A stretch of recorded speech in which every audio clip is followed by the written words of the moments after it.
And we have a story here in the Intercept that I wanted to get to about what is likely a wrongful execution set to happen in April. Rush to judge. This again, the Intercept. Rush to judgment. Is Texas sending Melissa Lucio to die for a crime that never happened?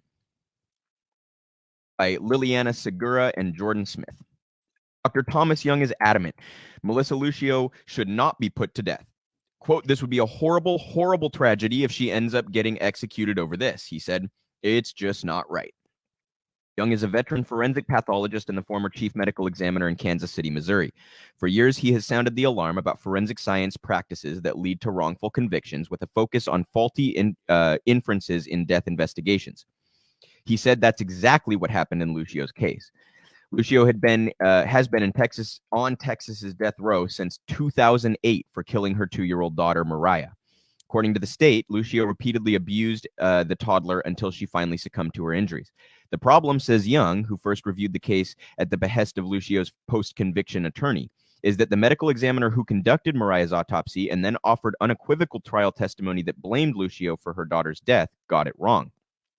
That pathologist, Young said, appears to have jumped to conclusions while ignoring evidence that pointed towards Mariah's death being the result of an accident. Quote, you develop a belief and come hell or high water, you're going to defend your belief, Young said. This happens all too often in forensic pathology and forensic science in general. The state's case against Lucio was weak but ultimately devastating. Instead of conducting an investigation into what happened to Mariah, police in the Rio Grande Valley city of Harlington hauled Lucio in for a marathon interrogation the night her child died and aggressively pushed her to confess. Jurors at her trial were shown a video of the more than 5-hour confrontation and heard from cops who insisted that Lucio wasn't behaving like a grieving mother. They were also shown numerous photos of Mariah's body, which was horribly bruised. The pathologist, Dr. Norma Jean Farley, said there was no doubt that Mariah was a battered child. Meanwhile, the defense failed to call witnesses who could have questioned the state's assumptions about Mariah's death or offered an alternative explanation for her injuries. Farley did not respond to the Intercept's request for comment, nor did Peter Gilman, Lucio's lead attorney at trial. The case came at a pivotal time for embattled Cameron County District Attorney Armando Villalobos, who used Lucio's trial to boost his tough-on-crime reputation as part of his re-election campaign. The DA, who would go on to win that November, would be known as the man who sent the first Latina woman to Texas's death row.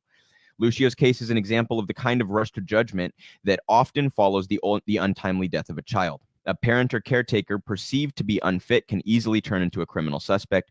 Authorities are especially quick to judge poor people of color, especially women who are stereotyped as bad mothers. If Mariah died as the result of an accident, as Young believes, that means Lucio, who has always maintained her innocence, is sitting on death row for a crime that never happened. Since 1989, at least 70 women have been exonerated for murders they did not commit, according to the National Registry of Exonerations. In 31 cases, no crime was ever committed. Nearly half of those involved child victims. Lucio's case also reflects how Texas courts routinely ignore evidence of innocence in order to carry out the death penalty. After Lucio's conviction was overturned by a 3-judge panel of the Fifth Circuit Court of Appeals, which found that the trial court violated her right to present a complete defense by barring the testimony of 2 witnesses, prosecutors successfully appealed, convincing the same court to reinstate Lucio's conviction in 2021. In January, the state set an execution date of April 27th. With Lucio's execution date approaching, anti-death penalty organizers have joined her family in the Rio Grande Valley in a campaign to save her life. Activists have held public screenings of a 2020 documentary film about Lucio, quote, The State of Texas versus Melissa, which revealed crucial evidence that was never used at trial. Meanwhile, the Innocence Project is calling on the Cameron County District Attorney to withdraw Lucio's execution date and conduct a review of her case. If the efforts are unsuccessful, Lucio will become the 7th woman executed in Texas and the first in nearly a decade. Quote, I've been doing capital defense work in Texas for 30 years now, said Sandra Babcock, a Cornell Law School professor and founder of the Cornell Center on the Death Penalty worldwide, and this is by far the weakest capital case I have ever seen. Obviously, this is a huge deal, you guys, in a number of respects. First of all, the death penalty is grossly inhumane and barbaric, and a condemnation on our society that we continue to engage in that. I like I think it was Kyle Kalinske that had this analysis where this analogy rather, where he said the death penalty should be put to death because the second that the death penalty kills an innocent person, which it does all the time, now it's guilty of murder, isn't it? Like, by its own logic, doesn't it now need to be put to death? I really kind of like that way of presenting it.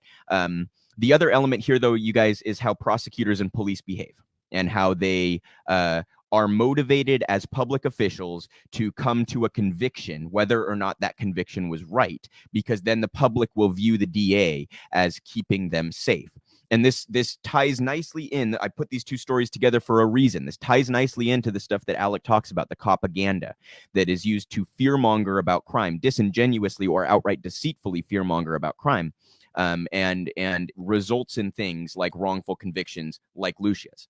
So if you happen to be in Texas, I encourage you to get involved with the Innocence Project and other organizations there that are attempting to save her life, and more broadly, oppose the death penalty, you guys, and resist the kinds of propaganda that lead people to fear their own fellow human beings instead of fearing the systems that prop up police and prosecutors and courts and jails and prisons and death rows and all this. Okay.